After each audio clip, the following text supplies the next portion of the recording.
The briefing room fell silent except for the hum of fluorescent lights and the distant thrum of rotors spinning up on the tarmac. Captain Marcus Reaper Valdez, Navy SEAL Team 6, stood at the front of the cramped space aboard the USS Wasp, his jaw set in that particular way that suggested someone was about to have a very bad day. The holographic display behind him showed satellite imagery of a compound nestled in the mountains of Afghanistan, marked with red X's and classified designations that made seasoned operators shift uncomfortably in their metal folding chairs. "Gentlemen," Valdez began, his voice carrying the weight of too many missions and not enough sleep, "we have a problem." The tactical overview painted a grim picture. 6 American contractors, including 2 CIA assets, had been taken hostage during what should have been a routine infrastructure assessment near the Pakistan border. Intelligence suggested they were being held in a fortified position that Army Rangers had deemed unsurvivable for a ground assault. The terrain was impossible, the defenses were layered, and the window for rescue was closing faster than a coffin lid. "Air support is compromised," Valdez continued, clicking through slides that showed twisted metal and smoke plumes. "We lost 2 Apache gunships yesterday to a new type of portable surface-to-air system the insurgents somehow acquired. The brass is calling it advanced Russian tech, but frankly, I don't give a damn where it came from. What matters is that our usual close air support options are off the table." He paused, scanning the faces of the assembled Special Operations personnel, Marines, and Navy aircrew, who had been hastily gathered for this emergency briefing. The captain's eyes moved methodically across the room, cataloging the various insignia and qualifications badges adorning the uniforms before him. There were Force Recon Marines with their distinctive wings, Navy EOD specialists with their crab badges, and a handful of pilots from various squadrons who had been pulled from routine training missions. What he needed was someone crazy enough to fly low and slow through a gauntlet of advanced anti-aircraft systems, skilled enough to deliver precision strikes in impossible conditions, and experienced enough to bring everyone home alive. "So here's my question," Valdez said, his voice dropping to that deadly quiet tone that made everyone in the room lean forward slightly. "Any combat pilots in here who have actually been shot at and lived to talk about it?"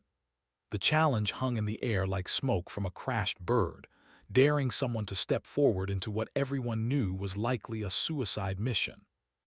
That's when Lieutenant Commander Kestrel Ghost Nakamura rose from her seat in the back corner of the room, her movement so fluid and silent that several operators actually startled. The SEAL captain's confident expression froze on his face as he took in the slight figure now standing at attention. Her flight suit, bearing patches and ribbons that told a story most people in that room couldn't even begin to comprehend. The tension in the briefing room was thick enough to cut with a Ka-Bar knife. Ghost stood there with the kind of stillness that only came from someone who had learned to control every muscle, every breath, every micro-expression under the most extreme circumstances imaginable. Her dark hair was pulled back in a regulation bun, but a few strands had escaped to frame a face that could have belonged to someone's younger sister if not for the eyes. Those eyes had seen things that would give nightmares to men twice her size and 3 times her rank. Captain Valdez's mouth worked soundlessly for a moment, clearly struggling to process what he was seeing. The assembled operators turned in their seats to get a better look at the woman who had just volunteered for what everyone assumed would be a death mission. Some wore expressions of curiosity, others skepticism, and a few, the ones who had been around long enough to recognize certain combinations of ribbons and patches, showed something approaching respect. "Ma'am," Valdez finally managed, his voice carrying a note of uncertainty that hadn't been there moments before, "I appreciate your enthusiasm, but what I need is someone with actual combat experience. This isn't a training exercise or a ferry mission. We're talking about flying through a hornet's nest of the most advanced surface-to-air missiles money can buy." Ghost's expression didn't change, but something shifted in her posture. a subtle straightening that somehow made her appear both smaller and more dangerous simultaneously. When she spoke, her voice was quiet, controlled, with just the faintest trace of an accent that suggested she had grown up somewhere other than the American heartland. "Sir, with respect, you asked for combat pilots who have been shot at and lived. I'm standing." She paused, letting that sink in before adding, "I've got 437 combat hours over Iraq, Afghanistan, and Syria. I've been shot at by everything from AK-47s to S-400 systems, and I'm still here. The birds I've flown home have taken hits that should have brought them down, but they didn't. The men I've extracted from impossible situations are still breathing, because I know how to thread the needle when everyone else thinks the door is closed." The room had gone completely silent now, even the background noise of the ship seeming to fade away.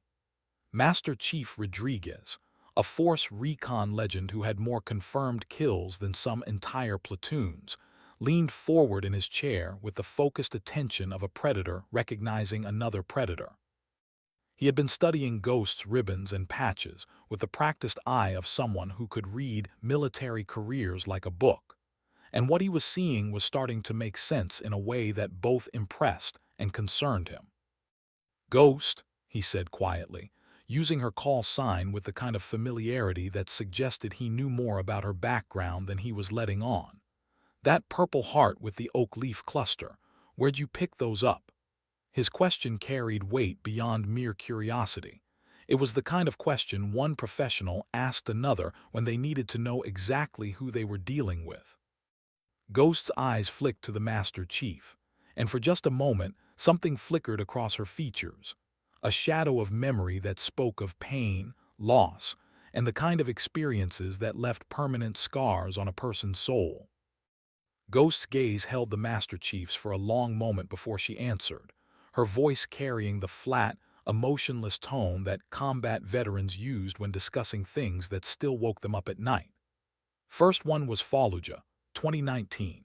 Marine recon team pinned down in a building that was supposed to be empty. Turned out the intelligence was wrong. Seems to happen a lot in that particular sandbox. The boys were taking fire from 3 directions, and the only landing zone was a postage stamp surrounded by RPG teams who really didn't want us there."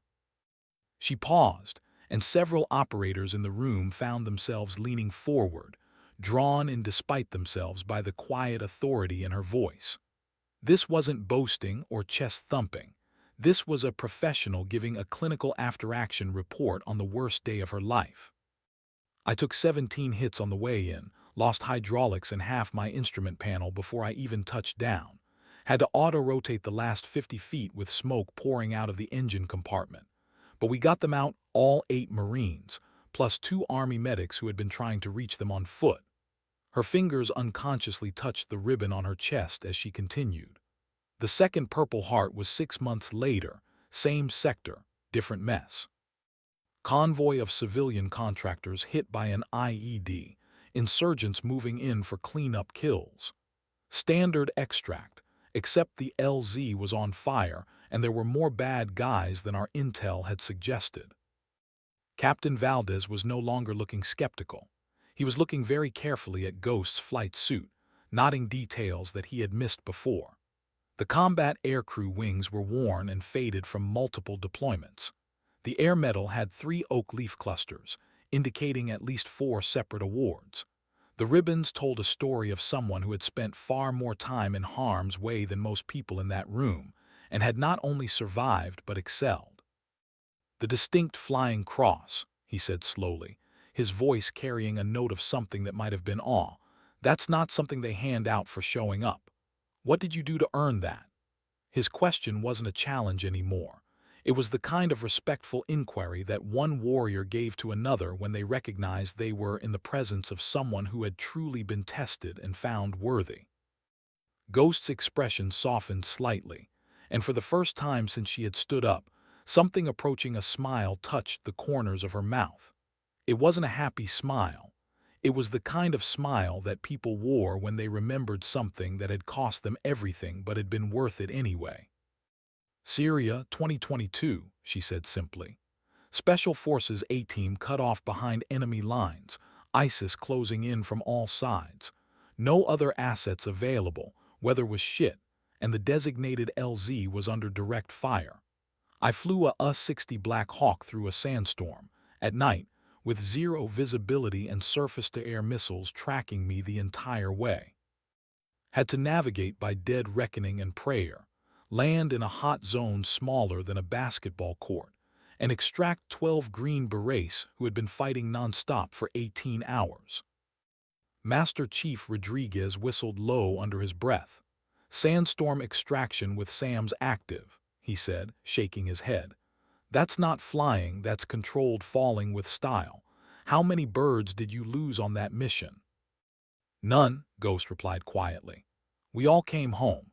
That's why they gave me the DFC, not because I was particularly brave or skilled, but because sometimes the mission demands that you attempt the impossible, and sometimes, if you're very lucky and very stubborn, the impossible works out. She looked directly at Captain Valdez, her eyes clear and unwavering. Sir, you need someone who can thread the needle, who can get into places that shouldn't be survivable and bring people home. I've done it before, and I can do it again. The briefing room remained silent for several heartbeats after Ghost finished speaking. Captain Valdez studied her with the calculating gaze of a man who had spent his entire adult life making life-and-death decisions based on incomplete information and gut instinct. What he saw was a pilot who had clearly been tested in ways that few people ever were, who had proven herself under the kind of pressure that broke stronger people, and who was volunteering for a mission that everyone in the room understood might very well be suicide. All right, Ghost, he said finally, his voice carrying the weight of command and the burden of sending people into harm's way. You've got my attention, and frankly, you've got my respect. But respect doesn't change the tactical reality we're facing. The compound where our people are being held is a fortress built into the side of a mountain. The only approach is through a narrow valley that's been turned into a kill zone with overlapping fields of fire. We're talking about SA-24 Grinch missiles, 23 anti-aircraft guns, and probably a dozen other nasty surprises that our satellites can't detect. He clicked to the next slide, showing a three-dimensional tactical map that highlighted the defensive positions in red. The compound looked like something out of a medieval siege manual, except instead of archers and boiling oil, it was defended by some of the most sophisticated anti-aircraft systems money could buy. The mission profile requires someone who can fly low enough to stay under the radar coverage, fast enough to minimize exposure time, and precise enough to deliver targeted strikes on specific defensive positions without hitting the building where the hostages are being held. Valdez paused, meeting Ghost's eyes directly. I'm not questioning your skills or your experience, Commander, but this is different. This isn't about extracting people from a hot LZ. This is about flying into a carefully prepared trap and somehow making it out alive. Ghost nodded slowly, her expression thoughtful rather than defensive. Sir, what aircraft are we talking about? Because the mission profile you're describing sounds like something that calls for a very specific kind of bird, and I have a feeling that whatever you have in mind, it's not going to be a standard Black Hawk or Super Cobra. The captain's expression grew even more serious, if such a thing were possible.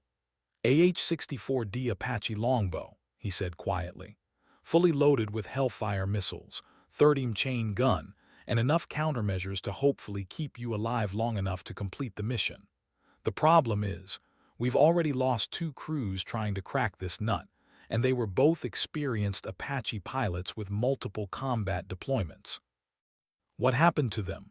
Ghost asked, though from her tone it was clear she already suspected the answer. Shot down by missiles that should not have been able to lock onto them, Valdez replied grimly. Their countermeasures were ineffective, their evasive maneuvers didn't matter, and they were destroyed before they could even identify the source of the incoming fire. The weight of those words settled over the room like a shroud. Two Apache gunships represented not just millions of dollars in sophisticated military hardware, but more importantly, four highly trained pilots whose experience and expertise had been irreplaceably lost. The message was clear. Whatever was waiting in that mountain compound was deadlier than anything they had faced before. Ghost was quiet for a long moment, her eyes fixed on the tactical display as she processed the information. When she finally spoke, her voice carried a note of grim determination that made several operators sit up straighter in their chairs. "Sir, with respect, I think you're approaching this wrong," she said, her words cutting through the tension like a blade. "You're trying to fight fire with fire, sending Apache gunships against a defensive position that was specifically designed to kill Apache gunships. But what if we don't play their game? What if we change the rules entirely?" Captain Valdez raised an eyebrow, clearly intrigued despite himself. "I'm listening, Commander. What did you have in mind?" Ghost stepped forward, moving to the front of the room with the confident stride of someone who had just figured out how to solve an impossible problem. As she approached the tactical display, several things became clear to the assembled operators. First, she was smaller than they had initially thought, probably no more than 5'4" and maybe 120 pounds soaking wet. Second, she moved with the fluid grace of someone who was completely comfortable in her own skin, despite being the only woman in a room full of special operations personnel. And third, there was something about the way she studied the satellite imagery that suggested she was seeing things that had escaped the notice of everyone else who had looked at it. "The problem with the Apache approach," she said, using a laser pointer to highlight specific features on the map, "is that it's exactly what they're expecting. They've set up their defenses to counter fast, heavily armed attack helicopters coming in at low altitude with maximum firepower. But look at the terrain here. See how the valley narrows as it approaches the compound. And here, where the defensive positions are clustered, they're all oriented to engage targets coming from the most obvious approach vector." She moved the pointer to highlight a different section of the mountainous terrain, an area that appeared to be nothing more than sheer cliff faces and impossible angles.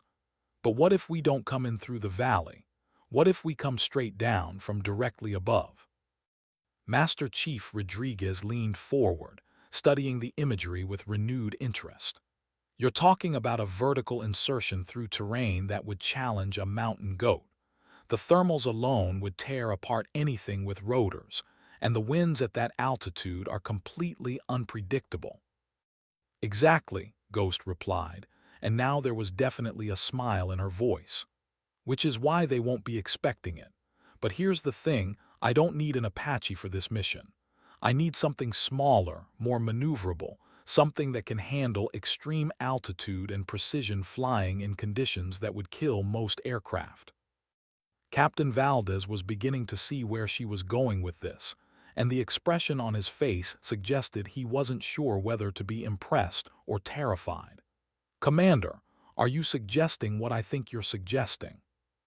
"A-6M Little Bird," Ghost said simply. "Single pilot, small profile, exceptional maneuverability, and the ability to operate in conditions that would ground anything larger. I dropped down through the mountain thermals, using the terrain to mask my approach, and hit them from an angle they've never prepared for." The room erupted in a chorus of voices as operators began pointing out the obvious flaws in such a plan. The Little Bird was designed for urban operations, not high-altitude mountain warfare. It had limited armament compared to an Apache, minimal armor protection, and would be completely vulnerable if spotted before reaching the target. Flying solo in such conditions would be borderline suicidal, and attempting to navigate mountain thermals and unpredictable winds in a lightweight aircraft would require skills that bordered on the supernatural. Ghost waited for the voices to die down before speaking again, her tone calm and professional despite the chaos around her. "Gentlemen, I understand your concerns, and under normal circumstances, I would agree with every one of them. But these are not normal circumstances. We have 6 American lives hanging in the balance, and conventional approaches have already failed. Sometimes the only way to win is to attempt something so crazy that nobody sees it coming.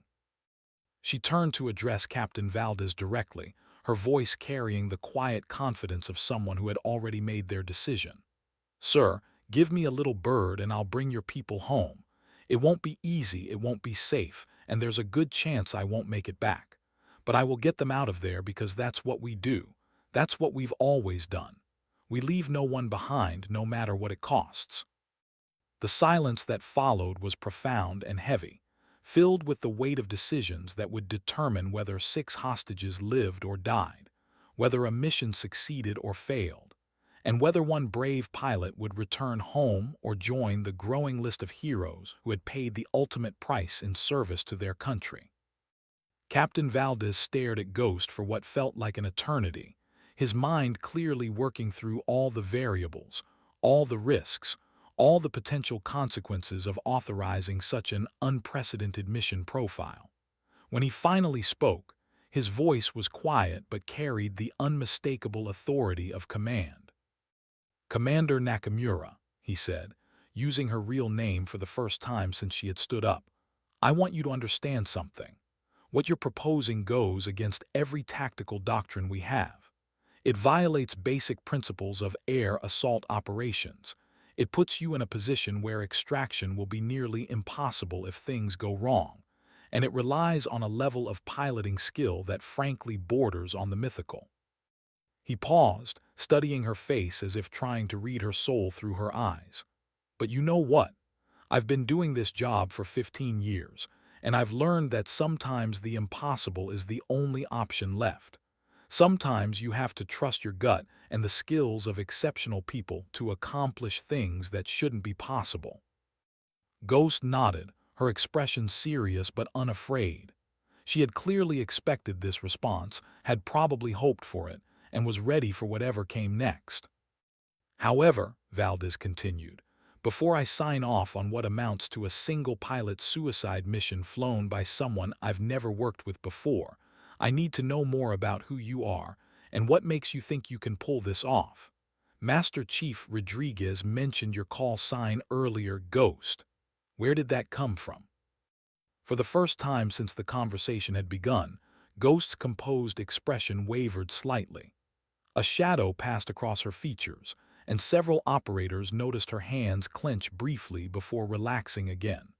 Whatever story lay behind her call sign, it was clearly not one she enjoyed telling. "It came from my first deployment," she said quietly, her voice carrying a note of something that might have been pain or regret. "Iraq, 2018. I was flying support for a Marine unit that was clearing buildings in Ramadi. Standard close air support mission, nothing too complicated. But the intelligence was wrong, seems to be a running theme, and the Marines walked into an ambush." She paused, her eyes focusing on something that existed only in her memory. 12 Marines trapped in a building that was surrounded by insurgents. Heavy machine gun fire, RPGs, the works. Ground units couldn't get to them. Artillery was too close to risk without hitting our own people, and fast movers couldn't provide effective close support in an urban environment. Master Chief Rodriguez was watching her intently now, his experienced eyes nodding the subtle signs that suggested this story was about to take a turn that would explain both her call sign and her reputation. "So I went in," Ghost continued, her voice becoming even quieter. "Flew a Cobra helicopter through streets that were barely wider than my rotor span, taking fire from every window and doorway, using buildings as cover while trying to provide precise fire support to Marines who were fighting for their lives. The thing is, when you're flying that low, that close to the ground, in an urban environment with enemy fire coming from all directions, you start to develop a very particular flying style." "Which is?" Captain Valdez prompted, though from his expression, he was beginning to understand where this was going. "You become invisible," Ghost replied simply. "You learn to use every shadow, every piece of cover, every blind spot and dead angle. You learn to appear and disappear so quickly that the enemy can't get a lock on you, can't predict where you're going to be next. You become something that's there one moment and gone the next, like a ghost." She met the captain's eyes directly, her own gaze steady and unwavering. I spent 6 hours that day providing close air support to those Marines, flying patterns that shouldn't have been survivable, taking risks that should have got me killed a dozen times over. But every time the enemy thought they had me figured out, every time they brought their weapons to bear on my position, I was already gone. I was somewhere else, appearing from an unexpected angle, delivering precision fire and disappearing before they could react. "And the Marines?" Master Chief Rodriguez asked, though his tone suggested he already knew the answer. "All 12 came home," Ghost said simply. "Not a single KIA, only 3 wounded, and those were minor. The insurgents, well, let's just say they learned that sometimes the hunter becomes the hunted." She was quiet for a moment before adding, "The Marines started calling me Ghost that day, and the name stuck. By the time I rotated back stateside, it had followed me through 3 different commands and 2 different aircraft types." The impact of her words was immediate and profound.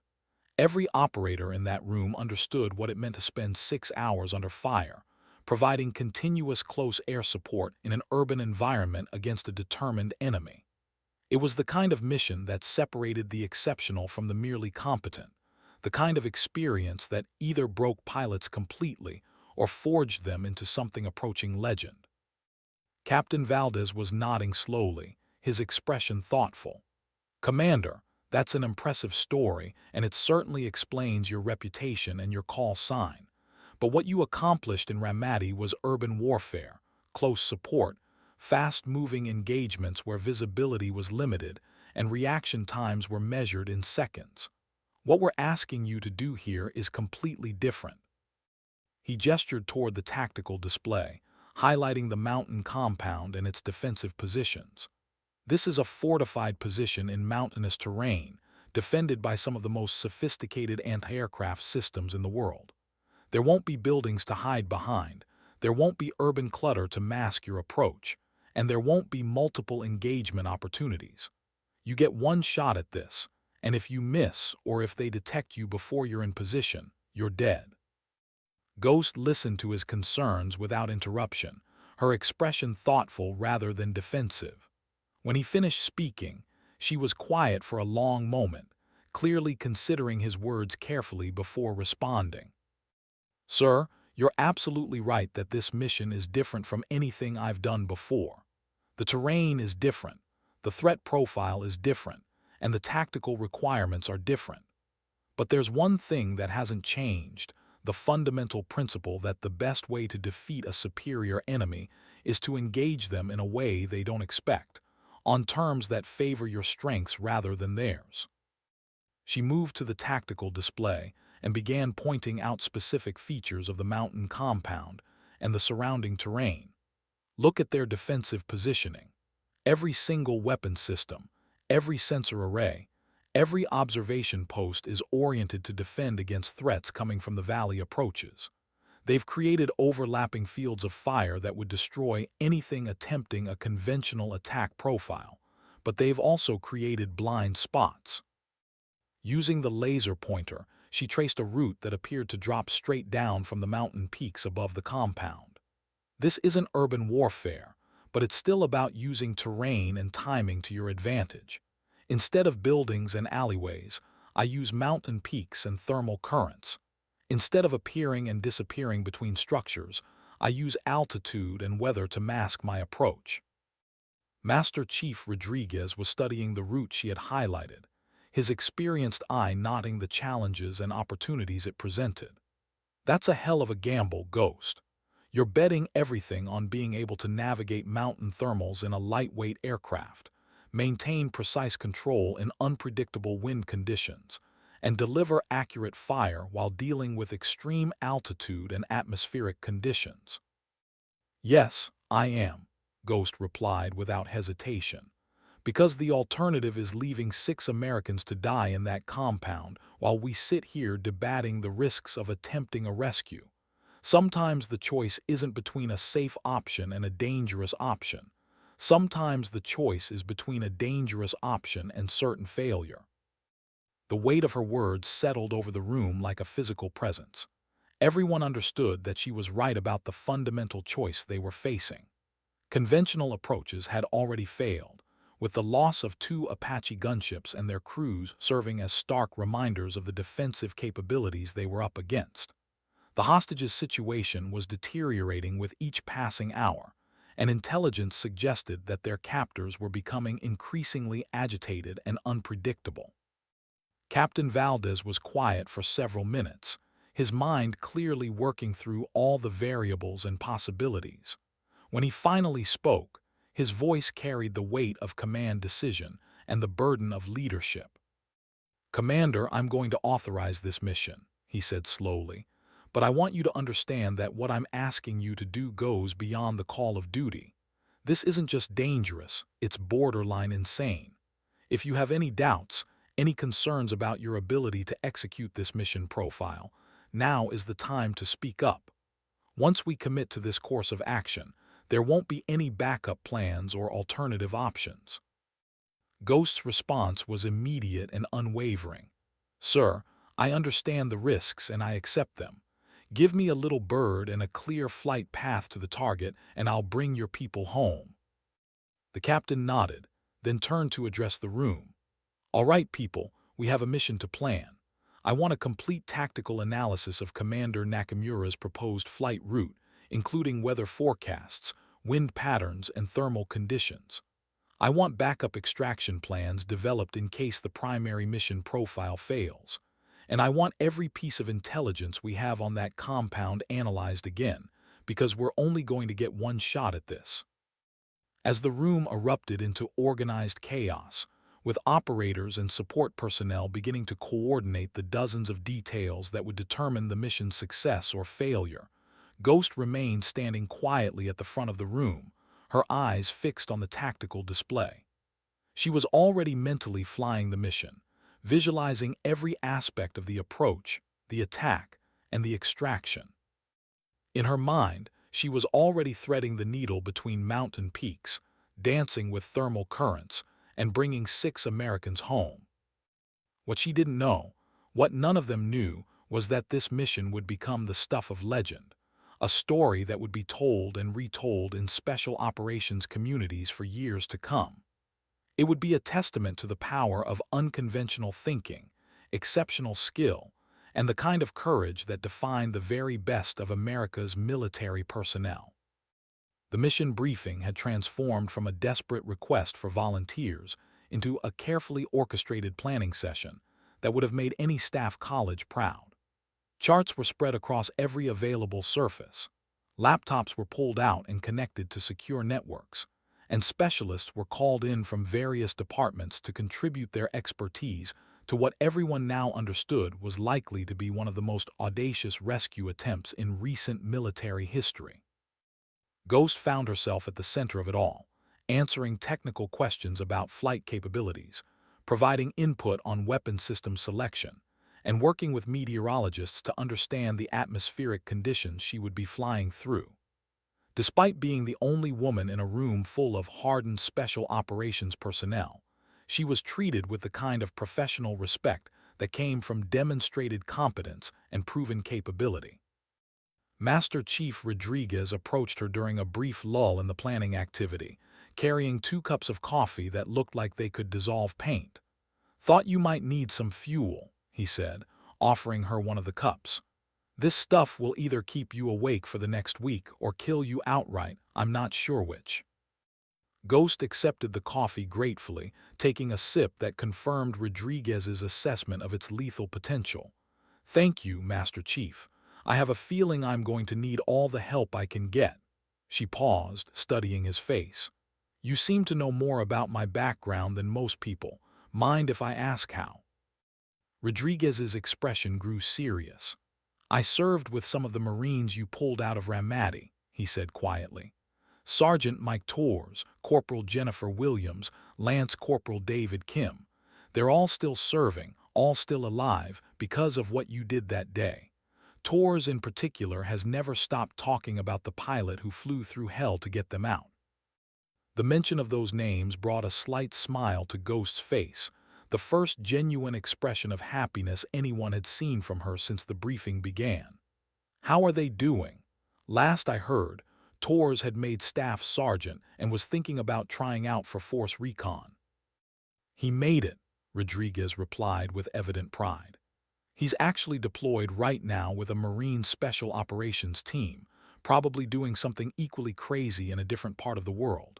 But before he left, he made me promise that if I ever met the pilot called Ghost, I should tell her that the Marines she saved that day went on to save a lot of other people.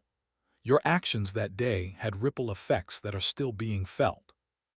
Ghost was quiet for a moment, clearly moved by this information. It was one thing to complete a successful mission and move on to the next assignment. It was something entirely different to learn that the people you had risked everything to save had gone on to make their own contributions to the mission of protecting others. That means more to me than you know, she said finally. Sometimes, when you're sitting in a cockpit taking fire from all directions, you wonder if what you're doing really matters. It's good to know that it does. Rodriguez nodded, understanding completely. That's why I wanted to tell you something before this mission kicks off. What you did in Ramadi wasn't just about flying skills or courage. It was about understanding that every life has value, that no one gets left behind, and that sometimes ordinary people are called upon to do extraordinary things. He met her eyes directly. Today, you're being called upon again. And based on what I know about you, I have complete confidence that you'll answer that call the same way you did before. Their conversation was interrupted by Captain Valdez calling for everyone's attention.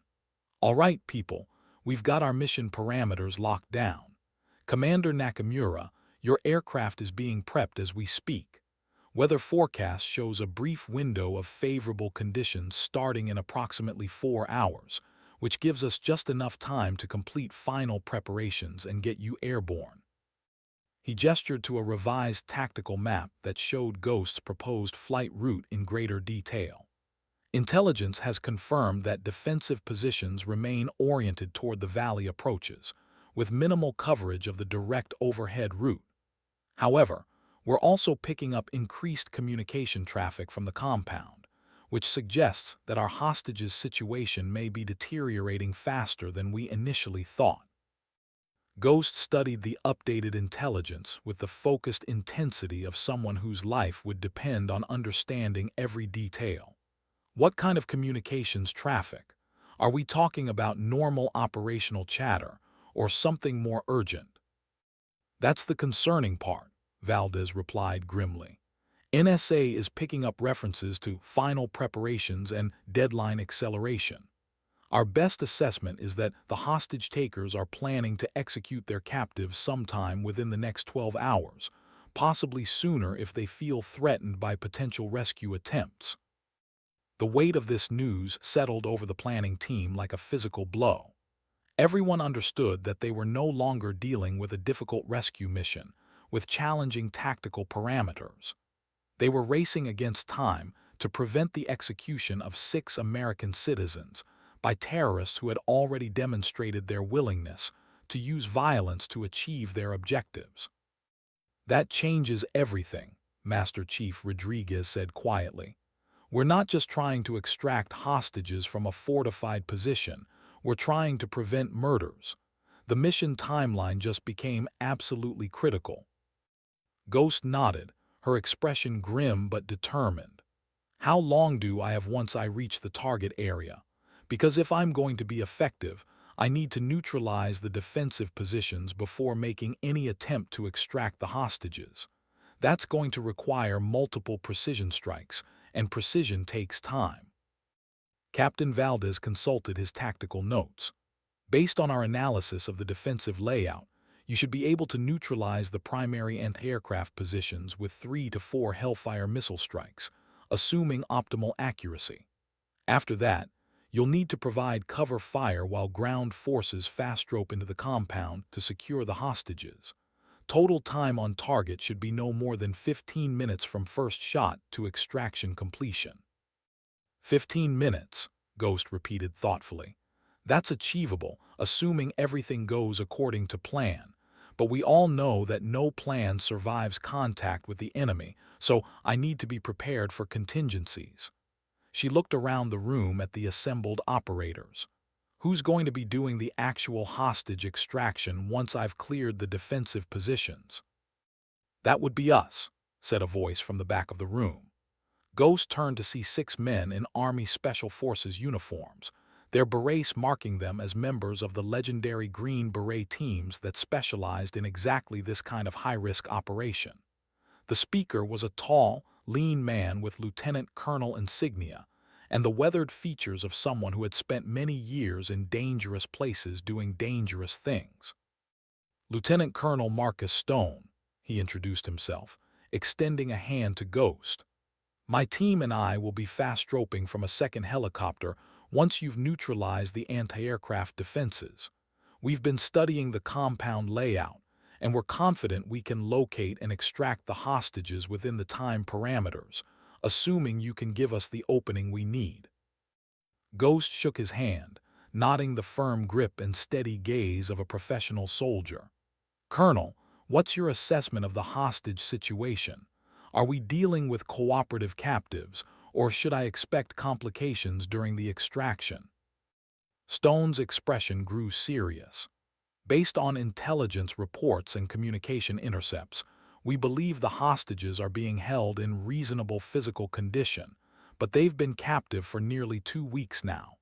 That's enough time for psychological conditioning to set in, which means they may be disoriented, afraid to trust rescuers, or physically